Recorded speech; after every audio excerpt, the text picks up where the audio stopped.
ایک نیا روشن سویرا زمین پر اتر چکا تھا، لیکن کانچ کی کھڑکی پر لٹکے دبیز پردوں نے روشنی کو اندر آنے سے روکتے ہوئے اب بھی کمرے میں تاریکی قائم کر رکھی ہوئی تھی، اور مزید سونے پر سہاگا اے سی کی ٹھنڈک نے کر دیا تھا۔ کمبل اوڑھے دائیں کروٹ پر سوئی امبرین نے سیدھے ہوتے ہوئے آہستہ آہستہ آنکھیں کھولی تو پہلے اس کا ذہن سمجھ نہیں پایا کہ وہ کہاں ہے، لیکن تھوڑی دیر تک اسے سب یاد آ گیا۔ اس نے سرعت سے گردن موڑ کر اپنے پہلو میں دیکھا، شکن آلودہ بستر پر ساحل موجود نہیں تھا۔ تبھی کسی نے سامنے والی کھڑکی کے پردے سمیٹ دیے، جس کے باعث تیز کرنیں کمرے میں دوڑی چلی آئیں۔ یکدم ہوئی اس روشنی کے باعث امبرین نے آنکھیں سکڑ کر دیکھا کہ وہ ساحل تھا جو اب اس کی جانب آ رہا تھا۔ گڈ مارننگ، وہ نزدیک رکا، خوش دلی سے بولا، جو جینز کے ساتھ ڈارک بلو شرٹ پہنے ابھی نہا کر آیا تھا۔ گڈ مارننگ، دلی سے جواب آیا۔ چلو جلدی سے فریش ہو کر باہر آ جاؤ، یقیناً بچے تمہارے لیے اتاولے ہو رہے ہوں گے اور خالہ نے بہت مشکل سے انہیں روکا ہوگا کہ ہمیں ڈسٹرب نہ کریں، اس نے ہلکے پھلے انداز میں کہا۔ اس کی بات پر وہ اس بات میں سر ہلاتی بستر پر سے اٹھی اور فریش ہونے باتھ روم میں چلی گئی۔ ساحل بھی ڈریسنگ ٹیبل کے سامنے کھڑا ہو کر اپنے گیلے بال بنانے لگا۔ باتھ روم میں آ کے امبرین شیشے کے سامنے کھڑی ہو گئی اور بغور خود کا جائزہ لیتے ہوئے اپنی اندرونی کیفیت محسوس کرنے لگی کہ کہیں ساحل نے رات بھر میں اس کی گہری نیند کا کوئی فائدہ تو نہیں اٹھایا۔ حالانکہ یہ شک نہایت ہی بے تکا تھا، کیونکہ اگر کچھ ہوا ہوتا تو وہ اسے اتنے آرام سے سوتی نہ رہتی، لیکن یہ ہراپاتی دماغ بھی بلا کہاں چین لینے دیتا ہے۔ جب وہ اپنی جانب سے مکمل طور پر مطمئن ہوئی تو ایک گہری سانس لے کر خود اپنی عقل پر ماتم کر کے رہ گئی۔ پتہ ہے ہم اتنی دیر سے دادی کو بول رہے تھے کہ ہمیں ماما کے پاس جانے دیں، مگر انہوں نے ہمیں آپ کے پاس آنے نہیں دیا، منزہ نے چہرے پر جہاں بھر کی مسکینیت سجاتے ہوئے بتایا۔ اوہ چلو کوئی بات نہیں، محمود آ گئی نا آپ کے پاس، امبرین نے پیار سے جواب دیا اور مائر کے گلاس میں دودھ نکالنے لگی۔ السلام علیکم۔ ساحل بھی اپنی محظوظ سنگل کرسی کھینچ کر بیٹھا۔ وعلیکم السلام، یہ کیا تم آج بھی آفس جا رہے ہو؟ عظمت خاتون نے جواب دیتے ہوئے تعجب سے اسے دیکھا جو آفس ڈریس اپ میں تیار تھا۔ جی حالہ آج کل کام تھوڑا زیادہ ہے، اسی لیے میں بلا وجہ چھٹی نہیں کر سکتا، اس نے جواب دیتے ہوئے اپنے گلاس میں جوس نکالا۔ وجہ ہے تو کل تمہاری شادی ہوئی ہے، گھر میں رہو، بیوی کے ساتھ وقت گزارو، انہوں نے سادگی سے دھیان دلایا۔ ہاں ویسے کہے تو آپ ٹھیک رہی ہیں، مجھے زیادہ سے زیادہ اپنی بیوی کے ساتھ وقت گزارنا چاہیے۔ ساحل نے کلاس اٹھاتے ہوئے ان کے بات سے وہ بہم اتفاق کیا۔ نہیں، امبرین کی یکدم کہنے پر سب نے چونک کر اس کی جانب دیکھا۔ میرا مطلب ہے کہ ہوا مہا چھٹی کر کے کام میں حرج کرنے کا کیا فائدہ؟ میں گھر میں ہی تو ہوں، کون سا کہیں جا رہی ہوں؟ اس نے جلدی سے خود کو نارمل کرتے ہوئے وضاحت کی۔ ہاں یہ بھی ٹھیک ہے، میری بیوی گھر پر ہی تو ہے اور میں واپس آ کر سارا دن ان کے ساتھ گزار سکتا ہوں، اس نے مانہیزی سے کہتے ہوئے جوس کا گلاس لبوں سے لگایا، جبکہ شوخ نظریں ہنوز نروس سے امبرین پر ہی تھی۔ تھوڑی دیر بعد ناشتے سے فارغ ہو کر ساحل آفس روانہ ہو گیا۔ بچے بھی ڈائننگ روم سے نکل گئے، جبکہ امبرین امینہ کے ساتھ ٹیبل سمیٹنے لگی۔ بات سنو امبرین، عظمت خاتون کے پکارنے پر وہ جاگ لے جاتے ہوئے رک کر بلٹی، تم نئی نویلی دلہن، تھوڑا ساز سنور کر رہا کرو، وہ جو شاپنگ کے دوران تمہیں اتنے سارے کپڑے زیور دلائے ہیں وہ انہی دنوں پہننے کے ہوتے ہیں۔ انہوں نے کرسی پر سے اٹھتے ہوئے اسے ٹوکا جو ابھی بھی سادہ سا لان کے سوٹ پہنے بالوں کی چوٹی بنائے ہر قسم کی جولی سے آ رہی تھی۔ جی اب سے خیال رکھوں گی، اس نے آہستہ سے کہتے ہوئے سر ہلا دیا۔ چند دن مزید گزر گئے جس میں کوئی قابل ذکر بات نہ ہوئی سوائے اس کے کہ ساحل کے قریب آنے پر امبرین کی دھڑکنوں میں تلاطم مچ جاتا تھا، جس سے وہ بے حد محظوظ ہوتا تھا۔ جب وہ گھر پر ہوتا تھا تو ہر وقت اسے اپنے پرشوق نظروں کے حصار میں رکھتا تھا، اور جب وہ نہیں ہوتا تھا تو وہ بچے اس کے آس پاس منڈلاتے رہتے تھے۔ المختصر اسے ابھی تک ایسی تنہائی میسر نہیں آئی تھی جب وہ ساحل کے کمرے کا معائنہ کر سکے، لیکن خوش قسمتی سے آج اسے موقع مل گیا تھا جب مائر اور منزہ اپنے فرینڈ کی برتھ ڈے پارٹی میں گئے ہوئے تھے۔ عظمت خاتون عصر کی نماز کے بعد طویل تسبیح پڑھنے میں مصروف تھے اور ساحل بھی ابھی تک آفس سے نہیں لوٹا تھا۔ وہ باریکی سے کمرے کی ہر چیز کا جائزہ لینے لگی۔ سب سے پہلے اس نے باتھ روم کی سب الماریاں گنگالی، مگر وہاں کچھ کام کی چیز نہ ملی۔ پھر وہ کمرے میں موجود الماری کی جانب آئی، یہاں بھی کچھ خاص نہ ملا، لیکن ایک خانے میں سے ایک سیاہ رنگ کا ڈیجیٹل سیف لاک ملا۔ وہ انہماک سے اس پر ہاتھ پھیر کر اس کا جائزہ لینے لگی۔ یقیناً اس کے اندر کچھ قیمتی تھا، مگر وہ اسے نہیں کھول سکتی تھی۔ اسے کھولنے کے لیے 4 ڈیجٹ کا پاسورڈ انٹر کرنا پڑتا ہے۔ اچانک ابھری گمبھیر آواز سے اس کا دل اچھل کر حلق میں آ گیا۔ وہ چونک کر پلٹی تو دیکھا ساحل اس کے بے حد قریب کھڑا تھا۔ میں بس دیکھ رہی تھی۔ اس نے گڑبڑا کر وضاحت کرنی چاہی۔ کچھ کہنے کے بجائے ساحل نے اس کا ہاتھ پکڑا اور اس کی شہادت کی انگلی سے لاکر کے بٹن دبانے لگا۔ 9091 یہ پاسورڈ ہے، اس نے ڈائل کرتے ہوئے 7 بتایا بھی اور پھر لاک گھما کر لاکر کا دروازہ کھول دیا۔ اندر کچھ فائلز اور کاغذات موجود تھے، لیکن ان پر توجہ دینے کے بجائے امرین فی الحال سکتے میں تھی، جس کا ہاتھ ابھی تک ساحل کی گرفت میں تھا اور پشت اس کے سینے سے مس ہو رہی تھی۔ یہ گاڑ اور بزنس کے سارے امپورٹنٹ ڈاکومنٹس ہیں، اس نے خود ہی ان کی بابت بتایا۔ آپ نے اپنا سیکرٹ مجھے کیوں بتایا؟ وہ بے یقینی کے عالم میں گردن موڑے پوچھ بیٹھی۔ کیونکہ میں بھی تو تمہارا ہی ہوں، اسی لیے آپ سے میرے سارے سیکرٹ بھی تمہارے اور تمہیں ہم دونوں کو سنبھال کر رکھنا ہے۔ ساحل نے اسے اپنے ہزار میں لیتے ہوئے آہستہ سے اپنے لب اس کے کندھے پر رکھے تو وہ بری طرح مچل کر یکدم سے دور ہوئی۔ وہ ناسمجھی سے اسے دیکھنے لگا۔ کمرے کا دروازہ کھلا ہے، کوئی آ جائے گا۔ اس نے دھیرے سے اپنے رد عمل کی وضاحت کی۔ آپ فریش ہو کر آ جائیں، میں چائے بنواتی ہوں۔ وہ جلدی سے کہتے ہوئے کمرے سے باہر نکل گئی، جبکہ ساحل محض اسے دیکھ کر رہ گیا۔ بے معمول سونے سے قبل امرین بچوں کے کمرے میں موجود تھی اور انہیں تربیتی کتاب سے چھوٹی چھوٹی کہانیاں اقوال پڑھ کر سنا رہی تھی، جسے دونوں اپنے اپنے بستر پر لیٹے سن رہے تھے۔ اور اسی کہانی سے ہمیں سبق ملتا ہے کہ جو لوگ سچائی اور ایمانداری کا راہ پر چلتا ہے، اللہ بھی انہیں پسند کرتا ہے، اور لوگ بھی۔ ان کے الفاظ کے ساتھ امرین نے کسی کہانی کا اہتمام کیا۔ اچھا، اب مجھے کون بتائے گا کہ ہمارے پیارے نبی پاک صلی اللہ علیہ وآلہ وسلم کی سچائی اور ایمانداری کو دیکھتے ہوئے لوگ انہیں کس لقب سے پکارتے تھے؟ میں نے پچھلے ہفتے بتایا تھا نا، اس نے کتاب بند کرتے ہوئے پوچھا۔ میں دونوں نے پھرتی سے ہاتھ کھڑا کیا۔ چلو منزہ آفتہ، وہ اس کی جانب متوجہ ہوئی۔ لوگ ہمارے نبی پاک صلی اللہ علیہ وآلہ وسلم کو صادق اور امین کے لقب سے پکارا کرتے تھے۔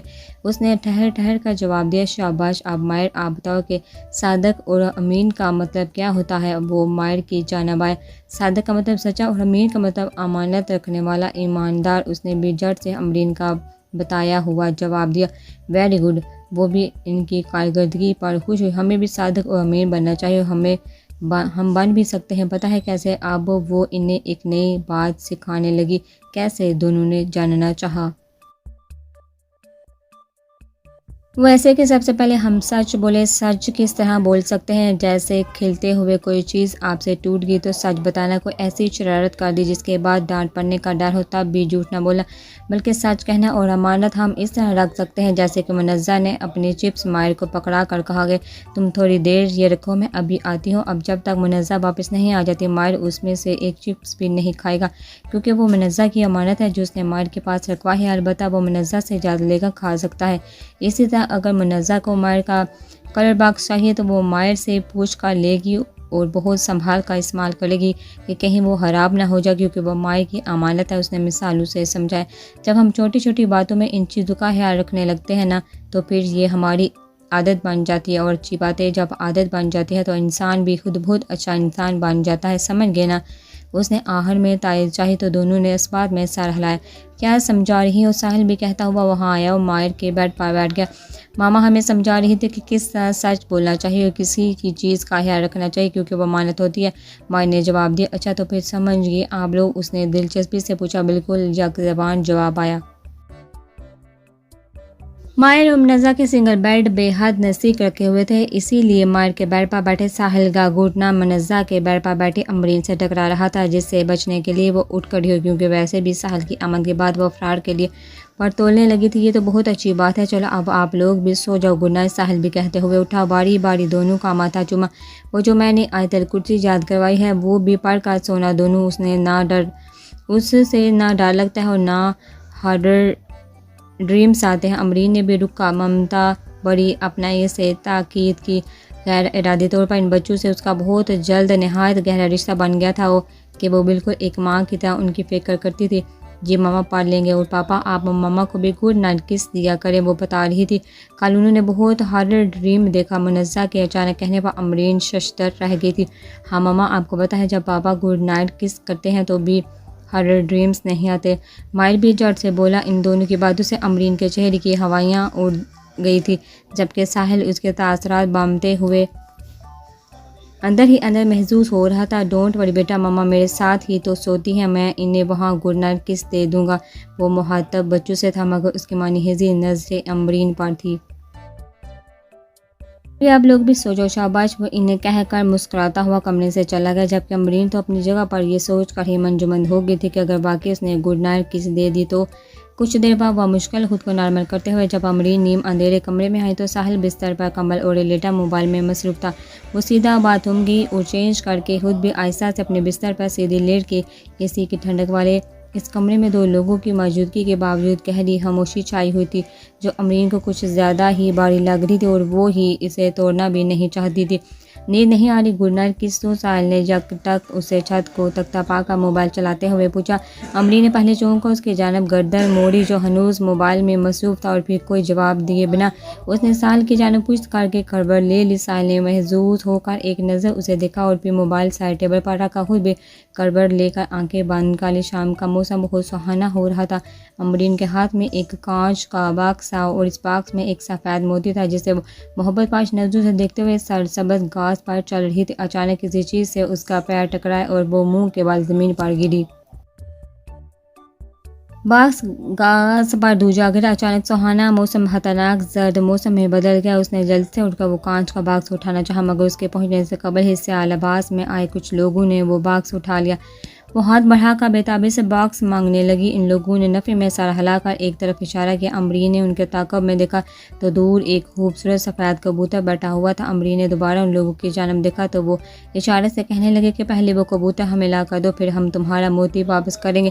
وہ کبوتر پکڑنے اس کی جانب بڑھی مگر جیسے ہی وہ کبوتر کے نزدیک پہنچی تو کبوتر اڑ گیا۔ اس نے پلٹ کر بے بسی سے ان سیاہ لباس والوں کو دیکھا۔ انہوں نے غصے سے وہ کانچ کا باکس زمین پر پھینکا تو نہ صرف کانچ زوردار آواز کے ساتھ بکھر گیا بلکہ وہ موتی بھی ٹوٹ گیا۔ نہیں، امبرین دل خراشی سے چلاتی اٹھ بیٹھی۔ اس کی آواز پر ساحل بھی ہڑبڑا کر بیدار ہوا اور فوراً اپنی طرف کا سائڈ لیمپ آن کیا۔ کیا ہوا، تم ٹھیک ہو؟ وہ اس کے نزدیک آیا۔ نہیں، انہوں نے میرا موتی توڑ دیا۔ وہ کافی حواس باہتا تھی۔ کن لوگوں نے اور کون سا موتی؟ تم نے کوئی خواب دیکھا ہے؟ ساحل نے دونوں ہاتھوں سے اس کا چہرہ تھاما۔ اس ڈری اور کیفیت میں جب اس کے ایک ہمدرد سہارا میسر آیا تو وہ بنا کچھ سوچے سمجھے اس کے سینے سے لگی۔ ساحل نے بھی مزید کچھ کہنے یا سننے کے بجائے اس کا سر ہلا کر اسے پرسکون کرتے ہوئے اس کے گرد بازو لپیٹ کر اسے خود میں بینچ لیا۔ کھڑکی کا دبیز پردہ سونے سے قبل سیدھا نہ کرنے کا نتیجہ تھا کہ سورج کی کرنیں زمین پر اترتے ہی کانچ کی کھڑکی پار کر وہاں چلی آئی تھی جہاں امبرین ساحل کی آغوش میں بے خبر سو رہی تھی۔ وہ ایسے ہی نہ جانے کتنی دیر مزید سوتی رہتی اگر روشنی کے احساس پر اس کی آنکھ نہ کھلتی۔ آہستہ آہستہ بیدار ہونے پر جب اس نے دیکھا کہ وہ ساحل سے لپٹ کر سوئی ہوئی ہے تو اگلے ہی پل وہ سرد الگ ہو گئی۔ ساحل ابھی تک گہری نیند میں تھا۔ وہ حیرانی سے اٹھ کر بیٹھتے ہوئے سوچنے لگی کہ بھلا ایسا کیسے ہو گیا؟ وہ دونوں تو بہت فاصلہ رکھ کر سوتے تھے تو پھر اتنے قریب کیسے آ گئے؟ تب ہی اسے یاد آیا کہ وہ آدھی رات کو ڈر کر اٹھی تھی جس کے بعد سہم کا ساحل کی آغوش میں ہی نہ جانے کب سو گئے پتہ ہی نہ چلا۔ اپنی اس بے احتیاطی پر اسے شدید ملال ہوا اور خود کو جی بڑھ کر کوستے ہوئے باتھ روم میں چلی گئی جبکہ ساحل ہنوز سوتا ہے۔ تھوڑی دیر بعد جب وہ شاور لے کر سر پر سفید تولیہ لپیٹے باہر آئی تو ساحل بیدار ہو چکا تھا۔ گڈ مارننگ، اب کیسی ہو تم؟ وہ پوچھتے ہوئے اٹھ کر بیٹھا۔ ایک وہ آہستگی سے جواب آیا، رات کو شاید کوئی برا خواب دیکھ کر ڈر گئی تھی، تم آیت الکرسی پڑھ کر نہیں سوئی تھی؟ وہ کہتے ہوئے بیڈ پر سے اٹھا بھول گئی تھی۔ اس نے نظریں جھکائی، منزہ ٹھیک کہہ رہی تھی، تمہیں بھی گڈ نائٹ کس دے دینی چاہیے تھی۔ وہ منحیزی سے کہتا قریب آیا تو اس نے یکدم حیرت زدہ نگاہیں اٹھا کر اسے دیکھا۔ اف، یہ اٹھتی جھکتی پلکیں وہ بس آ بڑھ کر رہ گیا۔ وہ مسکراتا ہوا باتھ روم چلا گیا جبکہ وہ خود کو نارمل کرتی ڈریسنگ ٹیبل کے سامنے آ گئی۔ پہلے اس نے بال تولیے سے آزاد کر کے سکھائے اور پھر تھوڑا سا ہار سنگار کرنے لگی کیونکہ بقول عظمت خاتون کہ وہ ایک نئی نویلی دلہن تھی اور دلہن کو تھوڑا سا سنور کر رہنا چاہیے۔ سو کچھ دنوں سے اب وہ اپنے حلیے کا خاص خیال رکھنے لگی تھی۔ شیفون کے سی گرین سوٹ کی مناسبت سے اسی نے کانوں میں سلور کے نازک سے ایئر رنگز پہنے جبکہ گلے میں ساحل کا دیا نازک سا ڈائمنڈ لا کر تو پہلے ہی موجود تھا۔ لمبے سیاہ بال سکھانے کے لیے پشت پر کھلے چھوڑ کر وہ ہاتھوں سے اسٹیل کی چوڑیاں پہننے لگی۔